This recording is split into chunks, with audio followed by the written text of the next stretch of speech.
I mean, great leaders are not necessarily born, they are made. And Ellie stepped up to this leadership at the Woodstock Jewish congregation at a time of great instability and polarization, reflecting the unfortunate realities both in the larger Jewish world and in our national American discourse. But she leads always from the heart and is a great example of how relationships and organizations can change for the better when we put chesed forward and we prioritize honoring the humanity of all people. So thank you, Ellie. A few words from the rabbi. Woodstock, New York, while famous for its art colony and for the many musicians that have lived, played, and recorded here, has long been a locus for spiritual communities and teachers and continues to attract seekers from all over the world. One of the most influential teachings, what in Judaism we might call a piece of Torah, that I have ever received, came to me many years ago from a renowned Woodstock wisdom teacher, Steve Charney. Is there anyone here who does not know who Steve Charney is? Ah, okay. Well, according to his official bio, Steve Charney is a nationally known radio personality, magician, songwriter, children's author, stage entertainer, and recording artist.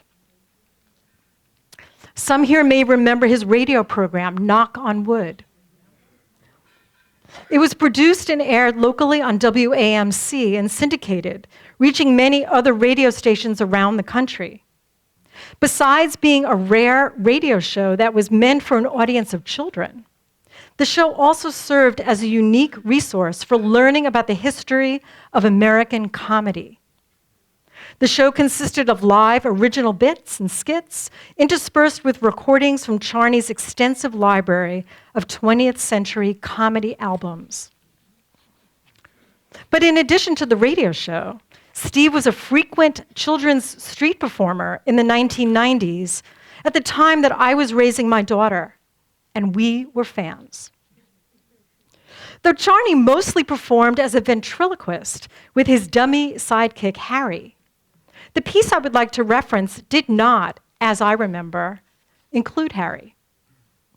At some point in every show, Harry would go off for a cigarette break. He was unionized and got 15 minutes off for every hour that he was contracted for. So Steve, by himself, would engage the children directly. And the story goes something like this. Once upon a time, a lovely, sweet child was born. And the children are instructed to respond, "That's good." Try that. That's good. But then the child's parents died in a tragic accident. And the children would say, "That's bad. That's bad." And the children are instructed to respond, "That's right." So that's how that goes. Then the child, so on it goes. The child was then adopted by the king and the queen and got to live in the palace.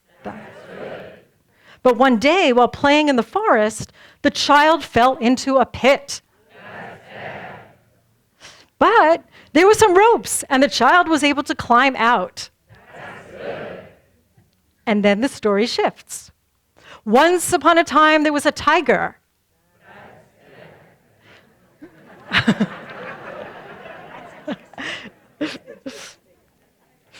That's good.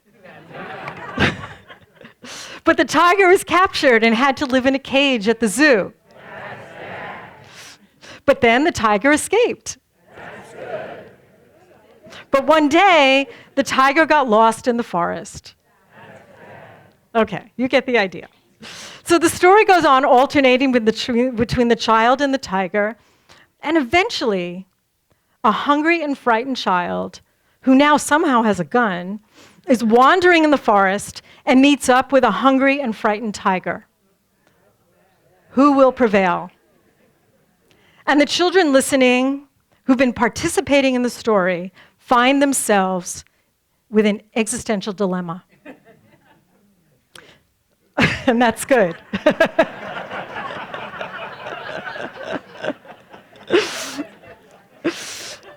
It is good. So up until now, they have been rooting for each of the child and the tiger, cheering them on as they face increasing difficult challenges and somehow prevail. They identify with the child because they are children, but they've grown to love the tiger and care about its welfare. And suddenly they are forced to choose. And it is an impossible choice.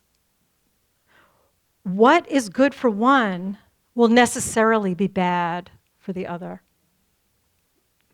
This story of the child and the tiger came up for me recently as I've been struggling to maintain equilibrium in navigating particularly the Hamas and Israeli war.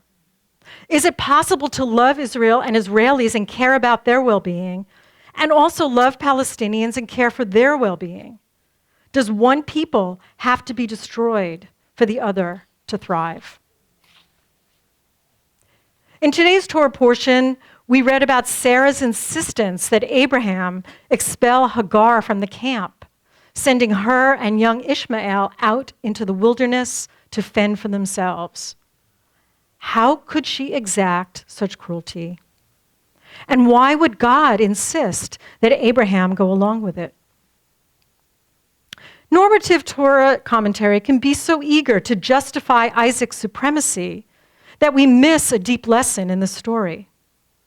Torah itself hints at it with Abraham's regret. But this moment quickly passes because then we're on to this very riveting story in the next chapter, which will be tomorrow's Torah reading, where God tells Abraham to bring his son, the one he loves, Isaac, to the mountain to be sacrificed.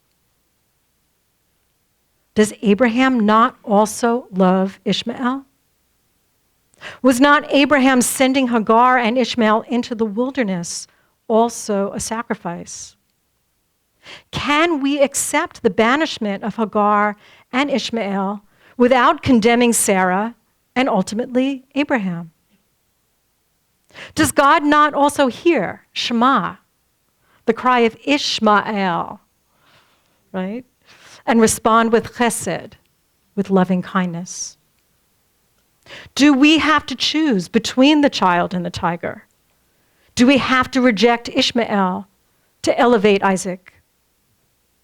Can we not love them all and wish for all of their well-being? Last month, I was invited to speak at the Woodstock Festival of Awakening as part of a panel of religious leaders, which has been one of the unexpected honors of inhabiting this role of rabbi at the Woodstock Jewish congregation. The topic was spiritual response to political crises. The organizers asked that we respond to the following. Protests are a compelling way to express our reactions to political issues. But when protests drop to the level of name-calling and ridicule, do they really serve our purpose? How can we go higher in our response to injustice, corruption, war, and other political crises? What spiritual principles can guide our thinking as we seek the best for our country and our world? In thinking about these questions, I was pointed back to a quote that actually has been hanging on my refrigerator for so long that I hardly ever notice it. I cut it out from the Kingston Daily Freeman many years ago, when I still received the print edition and when it was still an independent local publication. And they actually had a quote of the day. Like the story of the child and the tiger, this quote by Ursula Le Guin has been a guiding teaching for me for most of my adult life. Here it is. To oppose something is to maintain it. To oppose something is to maintain it. In other words, by directly opposing or fighting against a structure, a system, or an idea, we risk reinforcing its importance, existence, or power. There is much to oppose right now.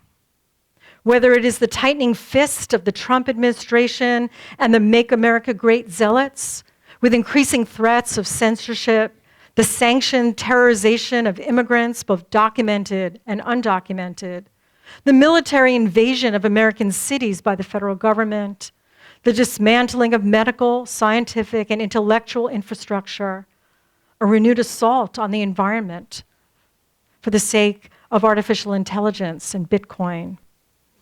The list goes on. I would not say that protest is not important.